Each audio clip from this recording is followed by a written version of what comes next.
मुंबई महानगरपालिका लवकरच वृक्ष तज्ञांचं पॅनल स्थापन करणार असल्याचं समजतंय। हे सदस्य पदपथावरची झाडं स्थिर आणि निरोगी करण्यासाठी आपली मतं देतील, मतं मांडतील, अभ्यास करतील, उपाययोजना देखील सुचवतील असं समजतंय।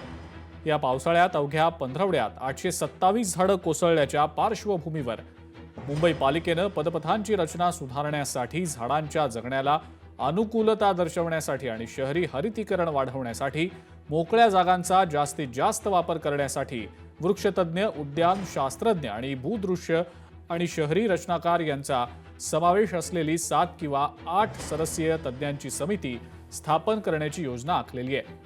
या समितीसाठी काही तज्ञांची नावं सुद्धा आता शॉर्टलिस्ट करण्यात आलेली आहेत। त्यांना सामील करून घेण्यासाठी पालिका प्रशासन लवकरच त्यांच्याशी चर्चा देखील करणार आहे।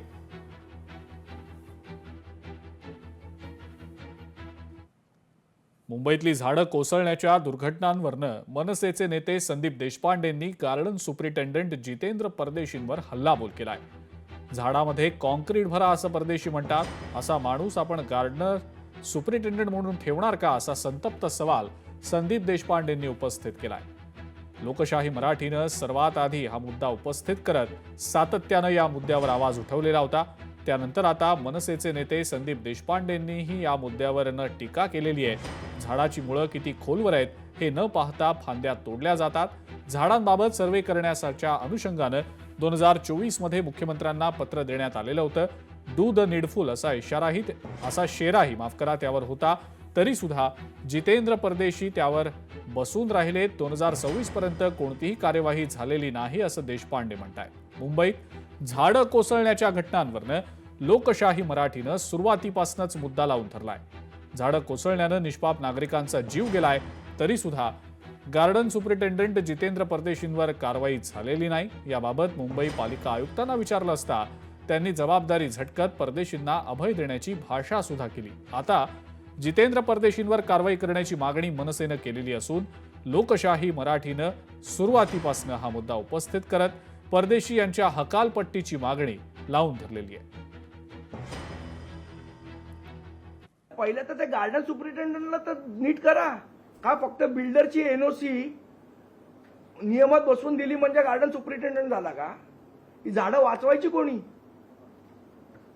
तुम्ही शहाणपणा करून जर सांगत असाल की झाडांमध्ये कॉन्क्रीट भरा, तर असा माणूस आपण गार्डन सुपरिटेंडंट म्हणून ठेवणार आहोत का? याचं उत्तर आयुक्तांनी द्यावं किंवा महापौरांनी द्यावं। तर नुसतीच झाडं कापायची म्हणजे दनादन फांद्या कापल्या जातात, नाहीतर रूट्स बघत पण नाहीत ते किती खोलवर गेलेत काय, याचा कुठलाही सायंटिफिक अभ्यास नाही। तर आम्ही तो करून तुम्हाला सर्वे करून देऊ शकतो। आमचे अमुक चार्जेस आहेत। स्टार्टअप मध्ये त्यांनी दिलं।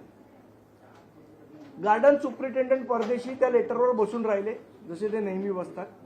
2024ला डिसेंबरमध्ये त्यांनी मुख्यमंत्र्यांना पत्र लिहिलं देवेंद्र फडणवीस साहेबांना, तर तुम्ही आम्हाला या झाडांचा सर्वे करायची परवानगी द्या।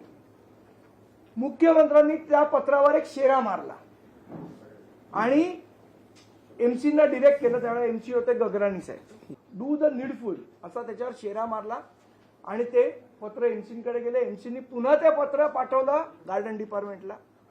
गार्डन डिपार्टमेंट त्या पत्रावर पुन्हा बसून राहिलं। 2026 पर्यंत याच्यावर कुठलीही कारवाई झाली नाही। लोकशाही मराठी ऐका, पहा, जागरूक रहा।